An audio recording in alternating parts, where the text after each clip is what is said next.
Right now, above your head, your roof is doing something you were never taught to think about. It isn't just keeping rain out. It's absorbing the sun for hours, storing that heat like a battery, and then releasing it slowly into your home long after the sun goes down. If you've ever climbed the stairs to your bedroom on a July evening and felt the air change, thicker, heavier, almost pressing on your chest, that wasn't your imagination. That was your attic, still radiating the afternoon's heat straight down through your ceiling. Asphalt shingles, the default roofing material on most American homes today, are extremely good at one thing: absorbing solar heat. On a hot summer afternoon, a dark asphalt roof can climb well past 150 degrees Fahrenheit. That heat doesn't stay on the surface. It moves downward, into the attic, into the insulation, and eventually into the ceiling of the room below. Your air conditioner isn't just cooling a room on a hot day. It's fighting a slow-release heater, sitting directly above your family's beds. Here's the part that surprises people. This isn't a new problem, and it isn't one that requires a modern, expensive solution. Long before central air conditioning existed, farmhouses across Pennsylvania, Ohio, and the Midwest stayed livable through brutal summers, using nothing but smart design and a handful of cheap, natural materials. Many Amish communities still build and maintain their homes this way today, not out of nostalgia, but because the methods simply work and they never had a reason to abandon them. The core idea is deceptively simple. Reflect the heat before it soaks in, let hot air escape instead of trapping it, and use materials that naturally regulate both temperature and moisture. None of this requires electricity. None of it requires a permit. And most of it can be done by a homeowner in a weekend with materials that cost less than a dinner out. Let's start with the single cheapest, highest impact fix, a radiant barrier. This is a thin sheet of foil-faced material that you lay across your existing attic insulation, shiny side facing up toward the roof. It doesn't stop heat through conduction the way traditional insulation does. It works differently.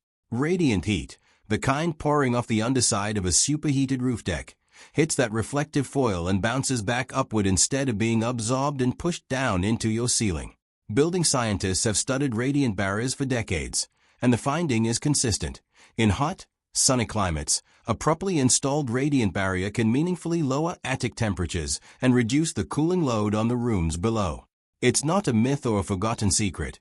It's a well-documented technique that simply doesn't get talked about as often as it should, probably because it's inexpensive and doesn't need to be replaced every 15 years.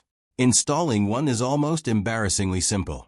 On a cool morning, before the attic heats up, you go up with a roll of radiant barrier foil, available at most hardware and farm supply stores for somewhere in the range of $40 to $60 per roll, enough to cover a large area.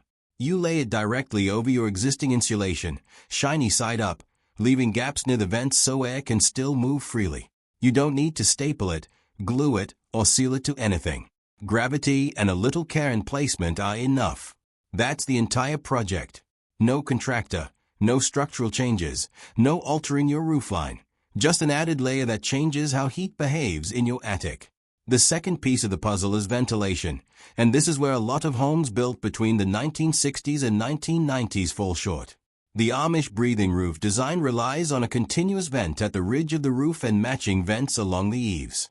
Hot air naturally rises and exits through the ridge, which pulls cooler air in through the eaves, a constant, silent current with no fan and no motor. It's simple physics. Heat rises, and if you give it somewhere to go, it will leave on its own. Many older homes were built with minimal attic ventilation, a small gable vent here, nothing at the ridge, because it was cheaper at the time to skip it. If you climb into your own attic on a sunny afternoon and the air feels stagnant, heavy, and still, that's a sign your attic is trapping heat instead of releasing it. Retrofitting proper soffit-to-ridge ventilation isn't a massive undertaking. It typically involves adding small vents under the eaves and a continuous vent along the ridge if one isn't already there. For a single-story home, the materials often run under $100. For a two-story home, somewhat more. A handy homeowner can often do this in a weekend, and it pays for itself in reduced cooling costs within a couple of summers. Combine this with a radiant barrier, and you've turned your attic from a heat trap into something closer to a chimney. Heat comes in, but it also has somewhere to go.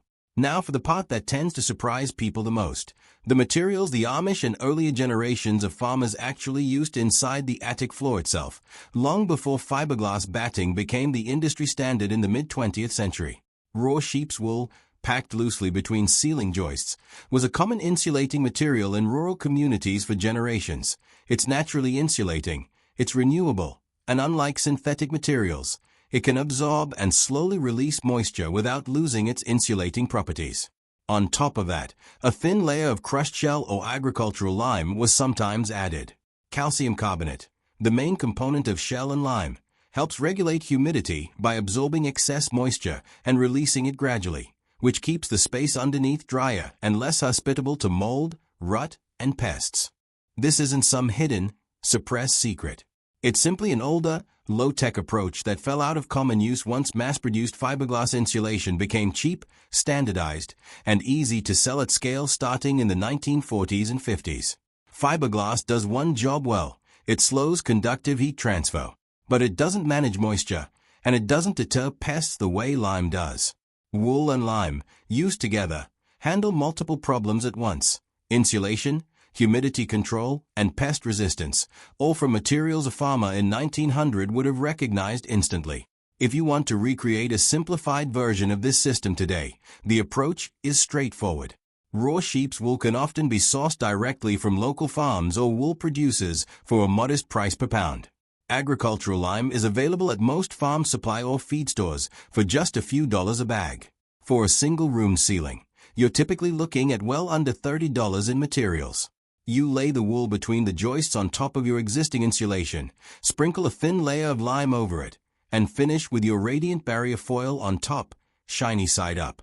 3 layers, each doing a different job, reflecting heat, managing moisture, and insulating, for a fraction of what modern insulation products cost. None of this is about rejecting modern technology. Central air conditioning is a genuine improvement in quality of life, and nobody is suggesting you tear it out. The point is that your air conditioner shouldn't be doing all the work alone, fighting against a roof that's actively working against it all day. When you reduce the amount of heat entering your attic in the first place, through reflection, ventilation, and smart material choices, your cooling system has to do dramatically less work to keep your home comfortable. That shows up directly in your electric bill, and it shows up in how your upstairs bedrooms actually feel at 2 in the afternoon in August. There's something worth sitting with here, beyond the practical savings. Many older building traditions, whether Amish, Pennsylvania Dutch, or simply pre-industrial American farmhouse construction, were built around working with the climate rather than constantly fighting it. Thick materials that store coolness, vents placed to create natural airflow, and simple, renewable materials that do more than one job. These weren't primitive workarounds. They were solutions refined over generations by people who didn't have the option of simply running the AC harder when things got uncomfortable. When central heating and cooling became widespread and affordable, a lot of that older knowledge quietly stopped being passed down, not because it stopped working, but because it stopped being necessary to know. The good news is that none of it actually disappeared. It's still sitting in farm supply stores, in the practices of communities that never stopped using it, and in the basic physics of how heat moves through a building. You don't need to abandon your air conditioning or gut your attic to benefit from it. You just need an afternoon, a roll of radiant barrier, maybe a vent kit, and, if you want to go further, some wool and a bag of lime. If your upstairs rooms have felt unreasonably hot for years despite a functioning air conditioner, the roof itself is very likely a big part of the story.